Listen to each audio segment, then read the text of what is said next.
Hello, everyone. Welcome back to the main event. You're back again, probably sick to death of our voices with me, Daniel. And Aaron. Aaron, we're finally, slowly, but surely getting there. For everyone that's listened to all of our previous podcasts, going through these group previews, you probably know the score by now.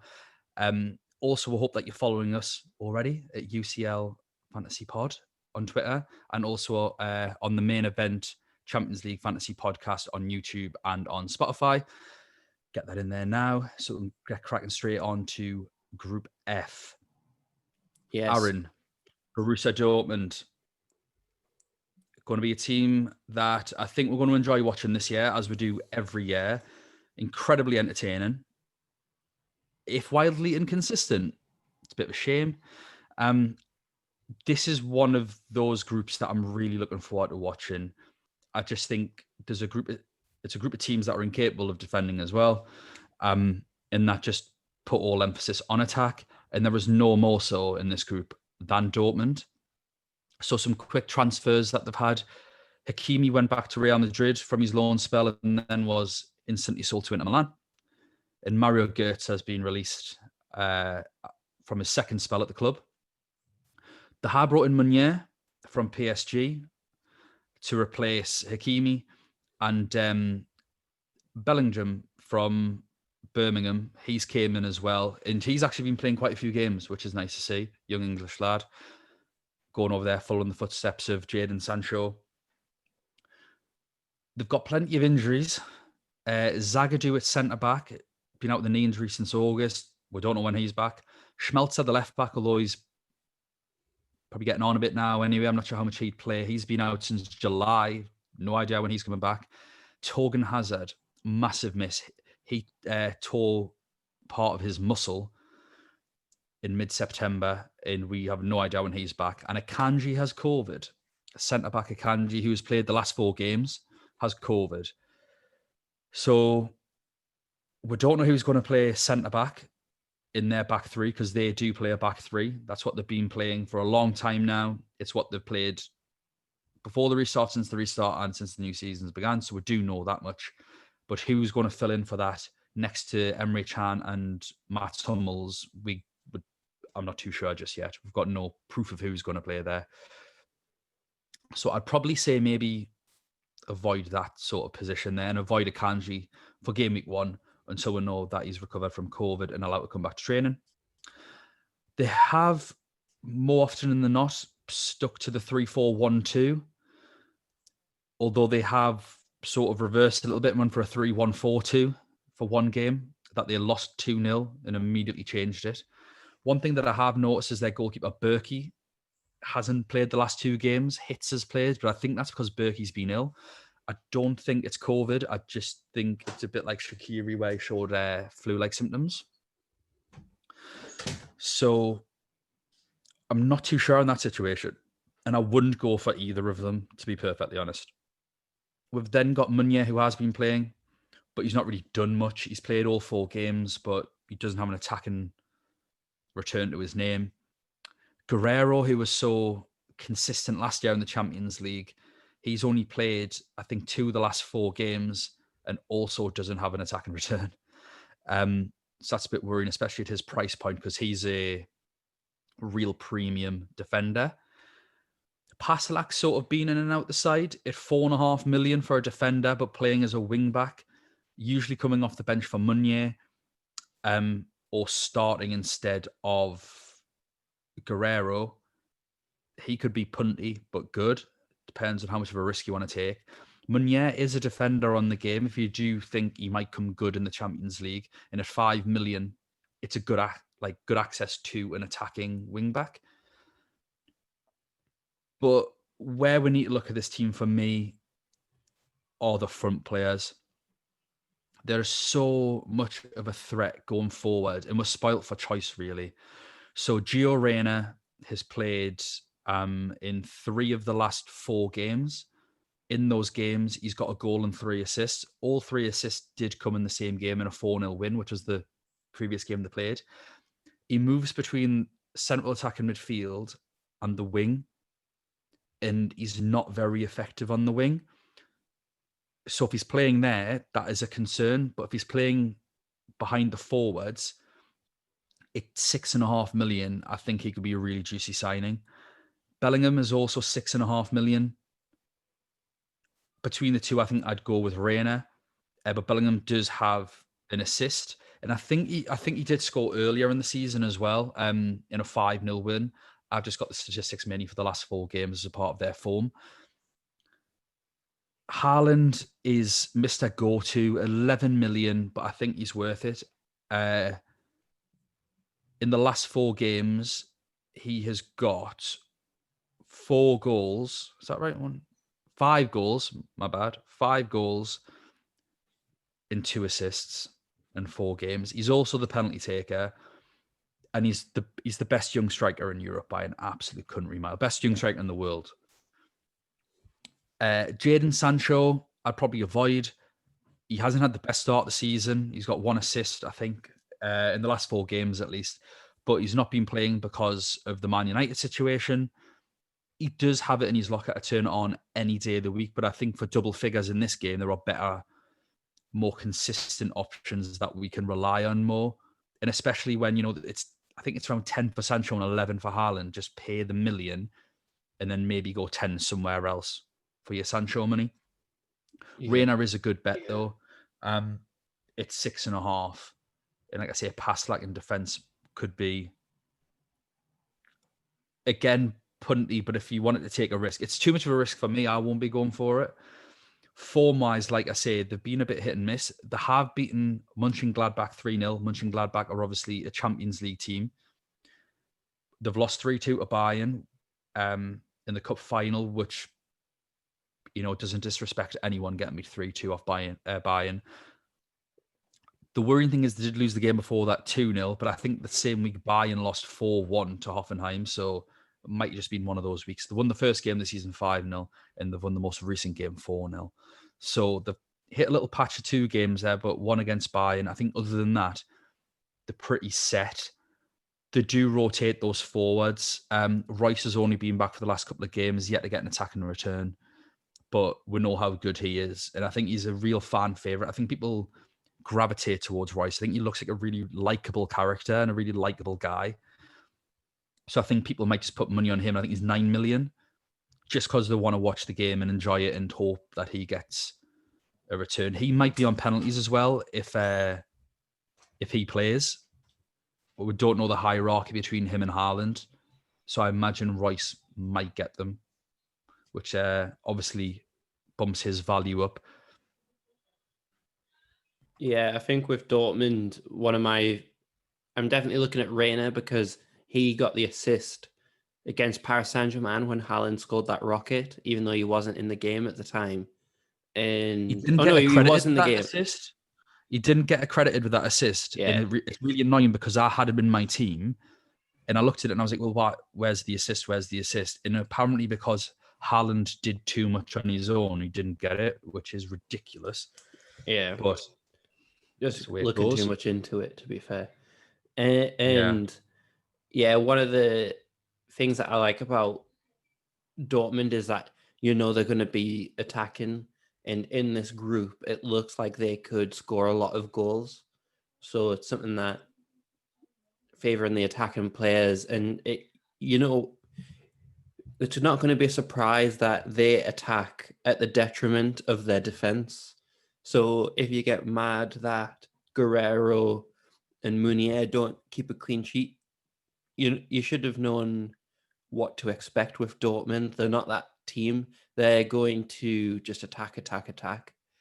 And that favors Haaland a lot. So it's something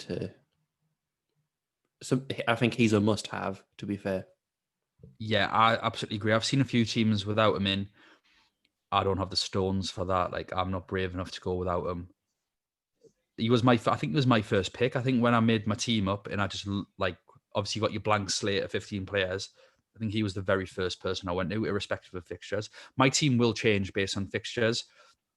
Once we've looked at all these players, I've got on what I'm using for research, a list of players that I'm interested in. I'm going to write down a bit of a short list sort of thing. and then look at fixtures and try and plan my transfers. It might not work. Players can get injured. They've got league games in between. I think it's a little bit more congested than normal year, so that might come to our benefit looking at it that way. So it seems to be games every couple of weeks. But like, I can't plan people's injuries. Like, that could happen irrespective. So if we want to plan anything at all, we may as well hope for the best. Mm-hmm. Definitely. So in both of our view, Haaland is a must-have, and could be a nice differential if you don't want Lewandowski. Yeah, and $1 million cheaper as well. Mm-hmm. So going on to a Serie A team in Lazio, a lot of people can be put off by Lazio in the fact that when it gets to crunch time, so like the last month and a half of the season, they kind of collapse. But they are a very good team and very, very strong starters of the season. They haven't done well in the Europa League the past few years, but that's because they are prioritizing getting to the Champions League. They've gotten so close every year, and they're at that stage now that Ajax and Monaco were in previous years, where they've built a team that was just so close to breaking through. All of a sudden, I know I'm putting a lot of pressure on them, and then their team gets absolutely ripped to shreds with big teams buying all their players. That's the kind of stage they're at, where they've been building this team of young players and with mixed in with some experience. And I think if they do well, which they should do, they will get picked apart and all their best players will leave. So I think that's the stage they're at. So they are primed to do well. It's just whether they can keep their head in, as famously they have not done in the past. I guess the go-to player that everyone thinks about with Lazio is Immobile. He's 10.5, so he's one of the cheaper strikers, but he won the European Golden Boot. So he beat Lewandowski last year to that. And that is something, everything gets played through him. He's very, very good at beating offside traps. That's kind of his thing, where even in low blocks, he'll make a dart and run through, and he's just really, really clever in breaking that kind of thing. So it depends on how low the block is, depending on his success, really.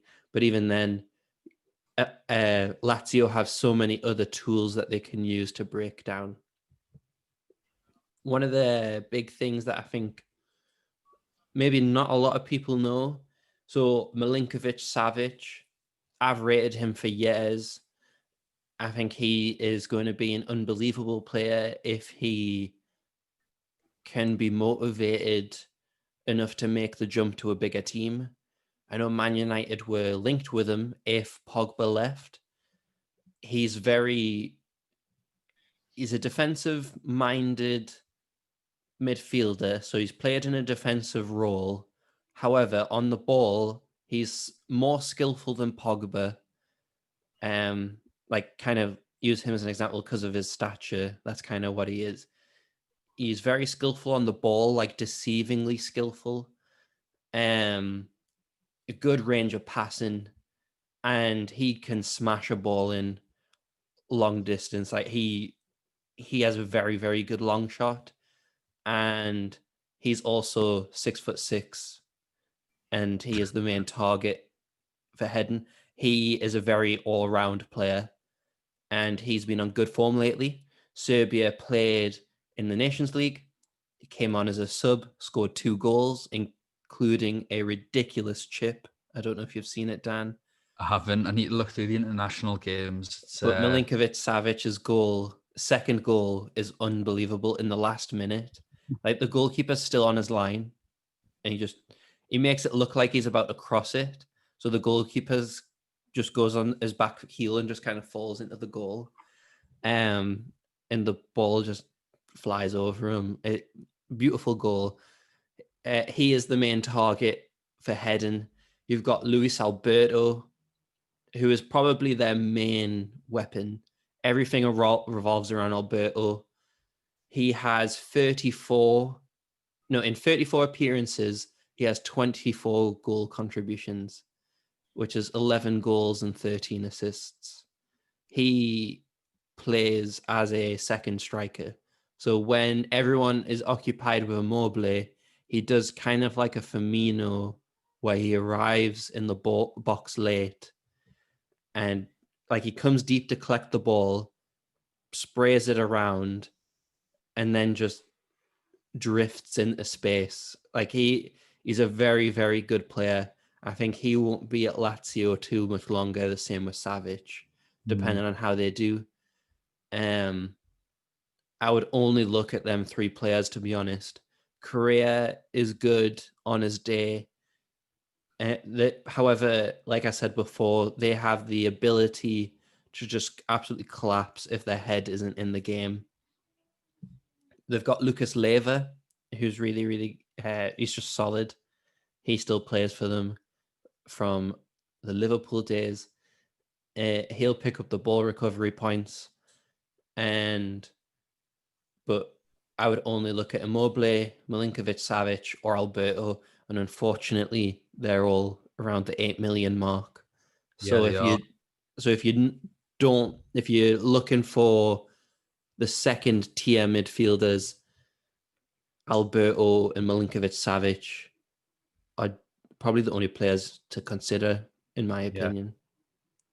Something worth noting as well is that so they played a back three this season and back four this season. They have drawn 1-1 with Inter, which is a good indication. They've also been beaten 4-1 off Atalanta, which is a good indication. Two Champions League teams won the first game of the season 2-0 against a non-Champions League opponent. That'd been a harsh start if they played Juventus.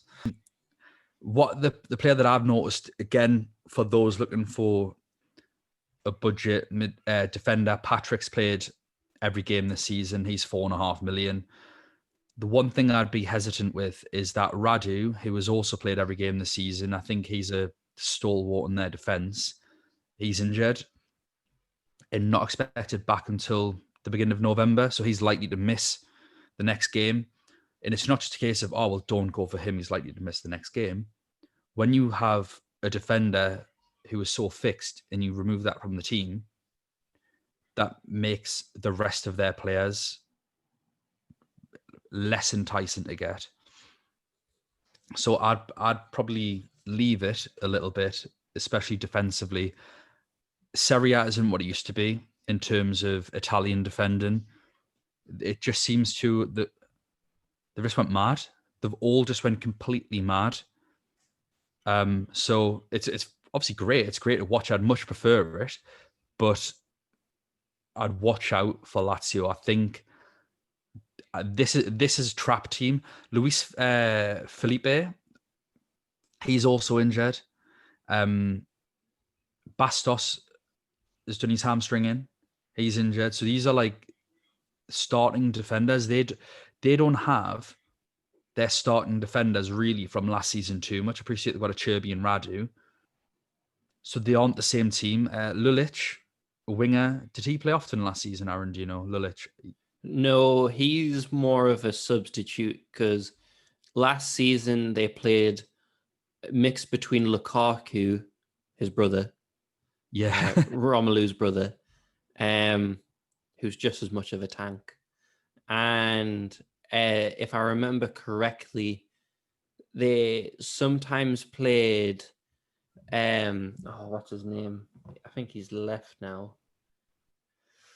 I can't think of his name, but they had like a Brazilian winger. I can't remember his name, but they played him on the left, and sometimes Caicedo plays on the left if they're short. So yeah, it wasn't too solid. Mostly Correa is their go-to winger. Yeah. So maybe stay clear. Anyway, Lulic is injured, which was my thing. So yeah, I fancy betting against Lazio for teams like Dortmund, etc. I think I think they can be got at. I really do. Mm-hmm. To put it into perspective, they didn't qualify last year in the Europa League in a group that had Celtic in it. Well, there you go. Mm-hmm. Sums it up, really. Yeah. Just something to mention as well, Strakosha, who is their goalkeeper, he is a very, very good penalty stopper who I think it's between him and Donnarumma last year, but they both stopped 5 penalties over the season. So they are good penalty stoppers, although I wouldn't bank on penalties. It's just a kind of a luxury to have. Yeah. Especially the goalkeeper for when they have Dortmund first game. But he is a good penalty stopper for maybe if they do advance and they start to face harder teams and stuff like that. It could be a shout, but yeah, he's no cheaper than the rest of the goalkeepers. So I fancy Dortmund for the double offensive that first game week. Double offensive on Dortmund throughout this group stage, to be honest. Mm-hmm. But next up, we've got Club Brugge. I appreciate on this episode we haven't gone in alphabetical order. It's just so that me and Aaron take turns. That was it. So with Club Brugge, not much to report on with regards to ins and outs and injuries. They've got a centre back called Mitrovic, who's out until February, so that's a long time. But these are a nice team because they don't change things too often. They played the last 3 games in a 4-3-3. Prior to that, they played a 3-5-2. Mignolet goal, Mata, Kusunu, and Delhi have played all of those games. So if you are looking defensively for Club Brugge, go with one of those. Kusunu is 4 million. You're welcome, everyone. So if you're looking to just have some really big players, we've obviously got the young player from Sevilla at 4 million, and here's your other 4 million starting defender of Kusunu. So I'd highly recommend going for him. At the minute, I think he will be going in mine because I'm going for my tactics personally is I'm going for 3 premium defenders. Beyond that, because of the formation change and moving around, what I would say is the main players to look here are Vormer. Now, Vormer has been in unbelievable form. He has 4 assists and 1 goal in the last 4 games. And Vanaken. So Vanaken looks to be the penalty taker. He has 4 goals and 2 assists in the last 4 games. So Vanaken is priced at 7 million, but Vormer is only priced at 5.5 million. And it's in a group of teams that can't really defend. Like, that's what we need to appreciate here. Dortmund are fantastic going forward, but they've now, especially for the first game, are going to have a defender out. Lazio have a defender out and are a bit at 6s and 7s anyway. I'd really quite fancy one of those 2 midfielders. I think Vanaken is the better call at 7 million, but 7 million's a lot of coinage to be spending on a Club Brugge midfielder, I think. So if you're not too confident, I think Vormer could provide minor coverage. I think the coverage and difference in price is fair. Vormer with the 1 goal, but it's mainly those 4 assists. Obviously, we're getting 2 points less for an assist. And if the goal's outside the box, then we're getting 3 points less. Whereas Vanaken seems to be a real goal threat. So it's up to you where you're looking to get your points from, really, with those. De Keteler will go for. He is a £4.5 million midfielder on the game, playing as a striker. He's playing as an out-and-out striker. So if you're looking for a £4.5 million midfielder, again, so that you can pimp out the rest of your team, De Keteler is a really good choice because effectively you're actually going to be playing with 4 forwards. He's got 1 goal in the last 4 games, so he's proven that he's not completely useless up top. He's not a Burke of Sheffield United, as we talked about in one of the previous podcasts. That being said, he's not exactly prolific. 1 goal in 4. Looking at form, they've beaten Genk 2-1, who are obviously a rival at the top of the division. They've beaten Anderlecht 3-0. And they've also won the 3 games in between those 2 fixtures, 4-1, 6-0 and 2-1. So they're confident, they're in good form, they can score plenty of goals. Weirdly, they're only 2nd in the league. But that's because previously, out of the last 8 games in the league, they've won 6, but they have drawn 2. The one thing that I want to point out is Bonaventura, however you want to pronounce it. I believe he's a forward in the game, and he's picked by 5% of people. From what I've seen, he's been played as a right-sided midfielder, not even a winger, but a midfielder. So I'd recommend get off him, get away from him. No, that's good advice. And is he the same Bonaventura that used to play for AC Milan? No, it's spelled differently because I thought it was, but it's spelled with an E on the end, not an A. Yeah, he's been injured for so long for AC Milan. I wasn't sure if he still played for them or not, so just wanted to check. But yeah, he's... Yeah, he's not. Anyways, so to finish this group, we've got Zenit, top of the Russian league. Very good start of the season so far. Only losing once in 13 games. They've played the most games so far out of any of the other Champions League teams, competitive games, and only losing once, pretty solid. They actually have the most selected player in the whole of the game right now. They've got Barrios, 4.5 midfielder, is picked by 49.7% of teams. So over half of them, probably just because he's a starter and a budget option at once. I don't think there's too much else to it. I don't think people are thinking that he'll do better than Lewandowski. I just think it's just to enable other purchases, really. He's got 1 assist in the last 4 games, so yeah. It's all right. 4.5 million, why not? Mm-hmm.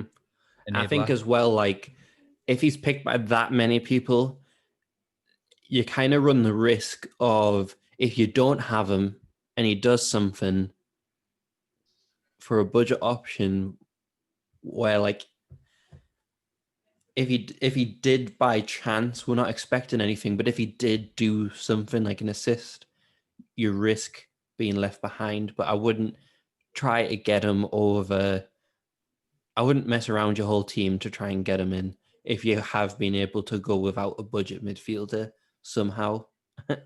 I mean, Zenit, they're one of them teams where they're in the Champions League every year, well, most years. And I think I mostly remember Zenit from because they had Hulk. But they seem to be a solid team. They have played Local Moscow twice.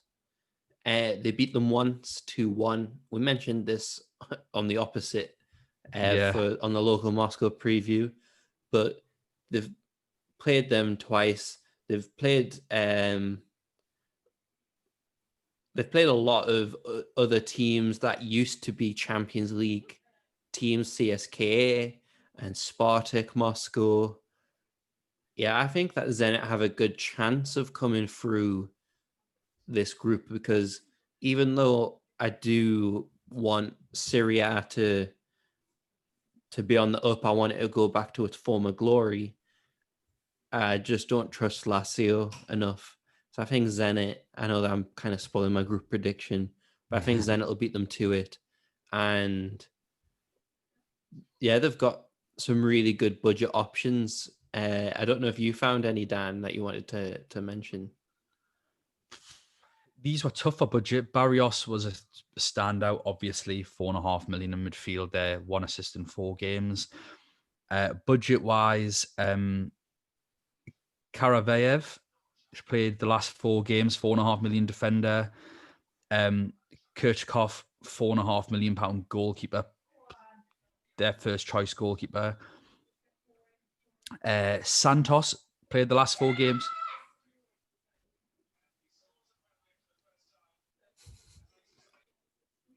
Just pause that recording, mate. Yeah, Santos, another 4.5 million defender who's played the last 4 games, albeit in different positions within that back 4, between centre back and as full back.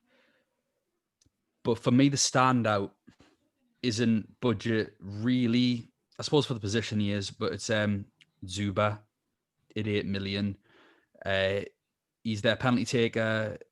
He has got 5 goals and 2 assists in his last 4 games. 8 million.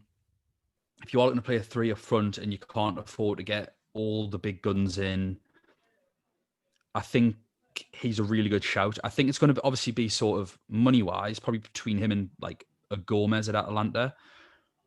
So that he'd be the one I'd go for if you want a Zenit player. I don't think you'd captain him. Obviously, he's had 1 big haul in the last 4 games where he scored a penalty, got 2 outfield goals and an assist. But that was in a 6-0 win in the Russian league. It's not a comparable level. So I think Zuba's, like I said, 8 million, and then you've got Barrios, Karavayev, Santos, and Kirchhoff. Get those names out. One of the players that I wanted to highlight is people might recognize Malcolm. Yeah. Right winger. It seems to be one of their creative players. He's rated 7 million. However, he's rated as a forward or positioned as a forward. So if you want to go really cheap, he's an out of position striker. But one of the major things I wanted to highlight people too is one of the best premium defenders in the game is Lovren. He's rated 5 million, one of the best defenders in the world. He is one of the best defenders in the world. We know that he's one of the best defenders in the world because he told us. Yeah, exactly. And he's only rated 5 million. And to be honest, I would choose Lovren over the Atalanta wing backs. So I think he's probably going to outscore Sergio Ramos. To be fair, that is not ridiculous. So honestly, I think he's a must-have, and I think it's ridiculous that he's not selected by 100% of teams. Yeah, I think my prediction for the tournament is going to be Zenit to the final, Lovren to miss that final game, injury or suspension, and then they get beaten in the final. And then he can say, well, if I was here, because I am in the top 4 centre-backs in the world, yeah, I can't wait to watch him play. I do wish many goals against Zenit, purely because he's playing. I kind of, obviously being English, slight bias in a sense that he mugged us out of a World Cup final. Although we mugged many a team along the way, how we got to that semi-final with the way we played sometimes was all right. But I just cannot stand the man. Yeah. I cannot stand his hubris at all. He's an absolute fraud. He just, I don't want to say, I can't, we've agreed not to swear on the podcast. If you are listening to the audio, we were smiling during the whole time of saying about Lovren. We are, just to clarify, we are being sarcastic. Just in case people couldn't tell. No, Zuba, he's probably my only, and I would consider him a budget for the position, but he is probably the only player that I would consider, or Barrios, because so many other people have him. I think they're the players. They are the ones, I think. I'd totally agree with you. So I've already said my prediction: Dortmund, Zenit, Lazio, Bruges. And I think Bruges could even beat Lazio to the 3rd place. I don't have much confidence. I don't have much confidence in their defense. Yeah. And Immobile is very hit and miss outside of Italy. So I've honestly got no idea. I think Dortmund will finish top. I'm going to say, even though I think they might not be the strongest of the three teams, do I go with Bruges or Zenit? I agree. It's hard. This is really hard because Immobile can do the job against Zenit and Bruges quite comfortably. That's the thing. He seems to have aged really well in terms of his ability, and he's playing for a team that is playing everything through him. But like we were saying before, I would only choose them three players: Immobile, Milinkovic, Savic, or Alberto, because they're the only three players that are probably going to do anything. Milinkovic, Savic is the only one on form right now, I would say. So unless you're choosing him for a potential return, he's the same price as Ansu Fati, and there's lots of midfielders who are cheaper than him for a team that might not do anything. So many draws between these three teams, Club Brugge, Zenit, and Lazio, that it's so hard to decide which one's going to finish where. Because I think as a unit, I think Bruges have the most confidence and they've got goals from different places. Zenit are reliant on Zuba, but they've got the talisman. And Lazio on paper are easily the best team of the three, but they're not clicking. And that's a bit like, it's a bit like saying, we think Man United are going to comfortably finish second in their group because they have the second best team on paper, but we'll see how things work in real life.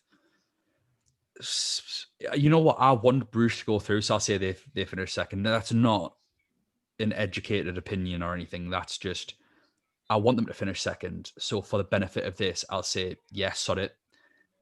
Go finish second. Why not?